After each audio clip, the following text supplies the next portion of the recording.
Bueno, vamos a ver respecto al programa de fomento de la empatía a través de los animales y la naturaleza como herramienta para prevenir el acoso escolar. Vamos a ver ahora datos, información que es útil como material educativo para hacer una escuela de padres y madres. Entonces, me presento, soy Mariby Baquer, soy psicóloga escolar, formo parte de PRODA y entonces vamos a hablar un poco respecto a la- al tipo de charla o comunicación que se puede hacer a las familias. Primero que habría que plantearse es qué es la inteligencia emocional, que en realidad son las habilidades intra e interpersonales para convivir. Gracias a las investigaciones científicas, sabemos que las capacidades, las habilidades y competencias que conforman la inteligencia emocional son necesarias para educar en la convivencia, la paz y el equilibrio con uno mismo y con los demás. Uno de los pilares básicos de esta inteligencia es el autoconocimiento y autorregulación de las propias emociones. El otro pilar es la capacidad de empatía y, por lo tanto, compasión hacia los demás. Saber ponerse en el lugar de otro, eso es la empatía, considerarle como un ser sintiente, o sea, sentir con, es imprescindible para la construcción del equilibrio psicológico y la convivencia pacífica.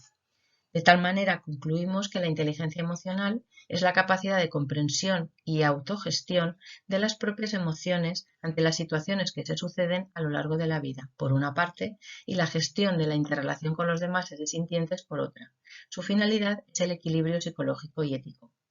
Por lo tanto, es imprescindible fomentar la empatía, puesto que su carencia es uno de los principales motivos del, por ejemplo, de la violencia o, por ejemplo, del acoso.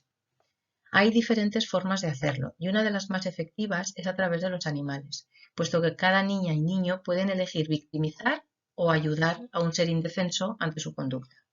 La capacidad empática posibilita que se elija ayudar y proteger, lo que es un factor protector ante el rechazo del rol de agresor o de cómplice pasivo o activo de una agresión en las situaciones de acoso o de violencia.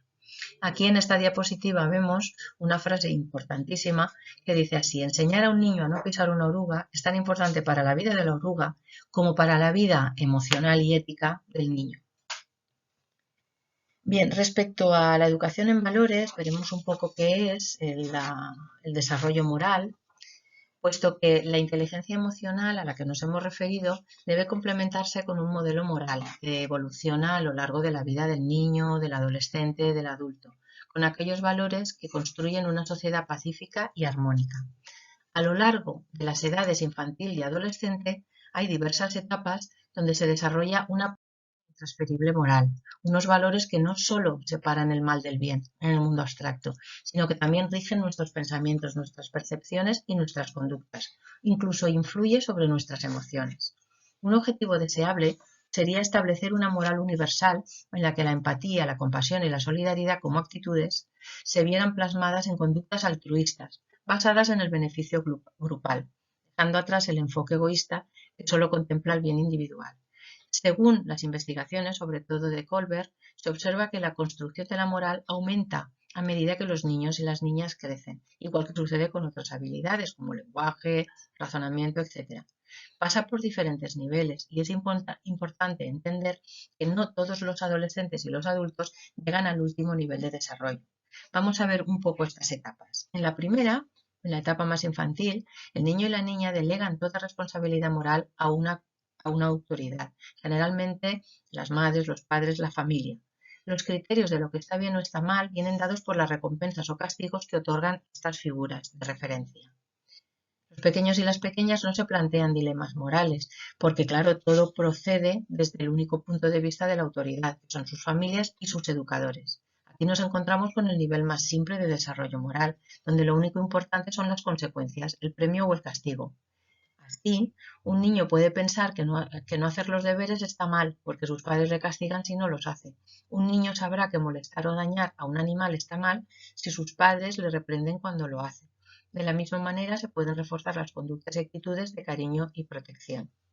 Años más tarde, ya en primaria, le sigue la evolución hacia el individualismo, hedonismo, que es el placer por el placer sin más trascendencia, donde aparece la idea de que los intereses varían de una persona a otra. Aunque los criterios para decidir lo que está mal o bien siguen siendo las consecuencias de sus actos, ya no los marca tanto la autoridad. Ahora el niño y la niña pensarán que todo lo que le reporte algún beneficio está bien y mal lo que le suponga una pérdida o malestar. A pesar de esta visión egoísta, él sí puede pensar y ella puede pensar que está bien satisfacer las necesidades de los demás, pero cuando consigue algún beneficio, si el otro va a hacer algo por mí. El desarrollo se hace más complejo porque no depende de la moral de los otros, sino de la rentabilidad obtenida. En esta fase, el ejemplo de la familia y los educadores que contemple el niño y la niña es fundamental para seguir avanzando en su desarrollo ético. Por ejemplo, la obtención de cariño, de compañía, de actividad lúdica, gracias a convivir con un animal de familia, es absolutamente comprensible por su parte, aunque le resulta difícil de comprender la negativa de la familia a adoptar un animal, por el propio bien del animal, por ejemplo, cuando no hay condiciones que garanticen su bienestar. Sin embargo, es la mejor enseñanza para que maduren moral y emocionalmente. Posteriormente, cuando van progresando hacia la adolescencia, se orientará hacia el mundo interpersonal. Empieza a tener relaciones cada vez más complejas. Tiene que abandonar ese egoísmo de la anterior etapa. Lo importante ahora es ser aceptado por el grupo, por lo tanto la moral va a girar en torno a ello. Lo correcto será aquello que agrada o ayuda a otros. Aquí lo que empieza a importar son las buenas intenciones de las conductas y en qué medida están aprobadas por los demás. La definición de moral en esta etapa se basa en ser una buena persona, pues leal, respetable, colaboradora, según los valores que se les estén transmitiendo. Pondremos como ejemplo dos situaciones. Una situación A, un niño que va corriendo y tropieza sin querer con un perrito y le hace daño. Una situación B, un niño o una niña que pisa la patita de un perrito deliberadamente, aunque le haga menos daño. Al preguntarles por su opinión, los niños y las niñas que tienen en cuenta la intención en su juicio moral dirán que quien peor ha actuado ha sido quien quería causar el daño. Por otro lado, los más inmaduros dirán que el peor es quien ha causado un daño más grande, sin tener en cuenta que lo ha hecho sin querer. En este caso, las familias pueden ayudar a que progrese haciéndole ver las consecuencias del sufrimiento del animal cuando se hace intencionadamente, para trabajarle la empatía y la compasión. Podremos también trabajarle la solidaridad proponiéndole que lo mejor sería consolar al perrito. Este proceso se podría generalizar por medio de ejemplos prácticos a su entorno escolar y social, a fin de que rechace el rol de la agresión, del agresor, convirtiéndose en defensor y colaborador de la víctima en situaciones, por ejemplo, de acoso. Hacia el final de la adolescencia, el joven deja de tener una visión basada en grupos para irse hacia una visión basada en la sociedad. No importa tanto lo que agrade a los grupos o a las personas de mi entorno. El criterio de lo que es bueno o malo se basa en si la conducta mantiene la estructura y las relaciones sociales. Aquí nos encontramos con un fuerte respeto a la autoridad, ya que éstas limitan la libertad a favor de la convivencia por nuestro bien. La moralidad sobrepasa los lazos personales y se relaciona con la legalidad vigente, que no debe desobedecerse para mantener un orden social. Si se trabaja con los adolescentes el desarrollo moral, junto a la empatía afectiva y a la actitud solidaria como consecuencia, nos encontraremos con el cimiento de la eliminación de la violencia y del maltrato, tanto intraespecie como hacia el resto de seres sintientes. Aquí, los dilemas morales forman parte de la metodología aconsejable, puesto que para todo conflicto de convivencia existen soluciones pacíficas y respetuosas. El siguiente nivel de desarrollo moral, etapa que muy pocos individuos alcanzan a lo largo de su vida, consiste en que la moral se empieza a entender como algo flexible y variable. El bien o el mal existen debido a que una sociedad ha creado un contrato que establece los criterios morales y las personas entienden el porqué de las leyes y en base a esto las critican o las defienden. Las leyes entonces para ellos no son eternas y son susceptibles de mejora. Para las personas que están en este nivel, la moral es la participación voluntaria en un sistema social aceptado, ya que la creación de un contrato social es mejor para uno mismo y los demás que su carencia. Este nivel es el más complejo, donde la persona crea sus propios principios éticos. Son comprensivos, racionales y universalmente aplicables. Van más allá estos principios, van más allá de las leyes, y se trata de construir su moral acorde a cómo cree que la sociedad debiera ser, y no cómo se impone. Por lo que la búsqueda de los acuerdos en las normas son la herramienta de trabajo. Un aspecto importante en este nivel es la universalidad de la aplicación. La persona aplica el mismo criterio a los demás que a él mismo y trata a los demás, o lo intenta, como le gustaría que le tratasen. Evidentemente, en esta situación del desarrollo moral, el acoso, la violencia no tendría cabida. Aquí cabe el ejemplo familiar de trabajo y lucha por la consecución de derechos basados en la empatía, la compasión, la solidaridad y la conducta proactiva hacia la convivencia respetuosa y pacífica con los seres sintientes que pueblan el planeta de todos. Este es el objetivo final del desarrollo emocional y moral, las actitudes y conductas altruistas que darán lugar a una sociedad más evolucionada. En este caso, ¿qué herramientas tienen las familias para poder educar en la convivencia pacífica, responsable y armónica? Sabemos que la razón de que los animales sean beneficiosos para la formación del ser humano es gracias a la biofilia, a la afiliación emocional hacia los demás seres vivos con la que se nace. De hecho, se puede observar esta en los niños muy pequeños. Ya en edad escolar, la relación con los animales tiene un efecto beneficioso. Aumenta el interés, la motivación por aprender, fomenta sentimientos de colaboración, de convivencia, comportamientos altruistas. Esto es suficiente para que este concepto sea incorporado a la educación, tanto en las familias como en la escuela. Así, aprenden mejor y más rápidamente las habilidades de convivencia, de empatía, compasión, solidaridad, que les dotarán para la gestión de situaciones conflictivas en las que se vean involucrados. ¿Cómo aprovechar esta predisposición, pues? En el caso de las familias, una de las mejores formas es formar una familia multiespecie. Es la familia compuesta por personas y animales tratados como un miembro más de la familia.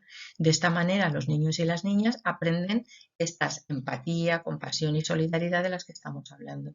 Sin embargo, en muchas ocasiones no se puede ni debe constituir una familia multiespecie por circunstancias diversas. La opción saludable para todos sería ser una familia solidaria, o sea, una familia que participase en el cuidado de los animales del entorno o de centros de acogida, aunque no conviviese con ellos en el hogar. Tanto un tipo de familia como la otra ejercitará la empatía, la compasión y la solidaridad por medio del ejemplo de conducta que le dan sus mayores. Asimismo, los niños y niñas comprenderán la problemática que rodea al buen o mal trato hacia los derechos de los animales, lo que extrapolará sin dificultad. Hay actividades concretas que podemos proponer a las familias, como por ejemplo dialogar durante la cena con los niños y las niñas la noticia más importante del día en diferentes temas de convivencia humano-animal que atañen a la sociedad cercana, mostrando empatía hacia los seres sintientes que hayan sufrido en algún conflicto. A continuación se generaliza en la conversación hacia situaciones de acoso que haya podido vivir en primera o tercera persona. Este diálogo, además, es un excelente indicador de problemas que haya podido sufrir el niño, la niña o el adolescente. Otra actividad sería charlar y debatir sobre el cuidado del planeta y sus habitantes, insistiendo en lo que podemos o no hacer para la convivencia armónica entre especies. El tema del diálogo puede ser llevado posteriormente a soluciones factibles para la convivencia entre humanos. También otra actividad sería trabajar cuentos solidarios en los que aparezcan animales y tengan una enseñanza posterior. Otra actividad es ayudar y proteger a los animales del entorno mediante paseos empáticos y respetuosos, detectando los peligros a los que se enfrentan estos animales en asentamientos urbanos, generando soluciones y analizando la viabilidad de cada una de ellas. Puede ser muy interesante la colaboración con asociaciones que ayudan a las colonias de gatos sin hogar. Es un ejemplo excelente de actividad que genera empatía y adaptación a la convivencia sin discriminación por razón de género, raza o especie. También cuidar a ciertas aves de las ciudades es otro ejemplo perfecto. Ayuda a rechazar métodos violentos de algunos ayuntamientos para regular la convivencia con estas especies. Y aquí la generalización a humanos pasaría por dialogar sobre el acoso de grupos étnicos sobre otras minorías, plasmado en situaciones, sobre todo de bullying y de ciberbullying. Conocer la realidad de los animales abandonados sin hogar y sus posibles soluciones, generar soluciones preventivas para que esto no suceda. Trasladada la conversación a problemática humana, se intentaría pensar y elaborar soluciones para las personas víctimas de acoso físico y psicológico, puesto que la causalidad y las consecuencias son las mismas. También otro tipo de actividad sería hablar sobre la ayuda y protección hacia los animales silvestres, cuidando su hábitat natural e inventar juntos formas de convivencia planetaria pacíficas. Sería esencial también en las actividades familiares fomentar la adopción de animales de familia y rechazar la compraventa, puesto que eso es una forma de esclavitud. La banalización de las conductas que suponen supeditación pone en peligro la empatía, por lo que es esencial esta postura. Una propuesta que consideramos muy valiosa es proponer a las familias de los alumnos y las alumnas que elijan una asociación animalista, visitarla y colaborar con ella in situ, como por ejemplo una asociación protectora de animales silvestres o una protectora de animales de familias sin hogar, para poderlos pasear, para atenderlos, para apadrinarlos. Asociaciones protectoras de animales rescatados procedentes de circos, zoológicos, laboratorios de experimentación, etc. Otras propuestas pueden ser paseos por la naturaleza observando y fotografiando a los animales que se encuentren, el conocimiento de los animales y su medio ambiente, y siempre transmitir el rechazo del maltrato como actividad de entretenimiento, como el uso de animales en fiestas, y buscar alternativas como un ejercicio de creatividad y mejora de las tradiciones. Hablar sobre el cautiverio y las exhibiciones de animales que debieran vivir en libertad, completándolo con las visitas a estos centros. Podemos concluir que la familia es un modelo de enseñanza positivo, animales mediadores para el fomento de la relación con la naturaleza. Evitar actividades donde exista sufrimiento de un ser sintiente ayudará a que los niños y las niñas rechacen la violencia que se da tanto en el contexto escolar como en el contexto social. Concienciar sobre las consecuencias de nuestras acciones sobre el espacio que compartimos contribuirá a que en el presente y en el futuro sean ciudadanos y ciudadanas con conductas éticas respetuosas, que protegerán a todos de situaciones de acoso y de violencia. Deseamos, pues, que el futuro sea de los niños y las niñas con valores éticos, por el correcto desarrollo del planeta. Encontrarán también el texto adjunto y un texto que pueden variar para entregar a las familias durante la comunicación. Muchas gracias por su atención.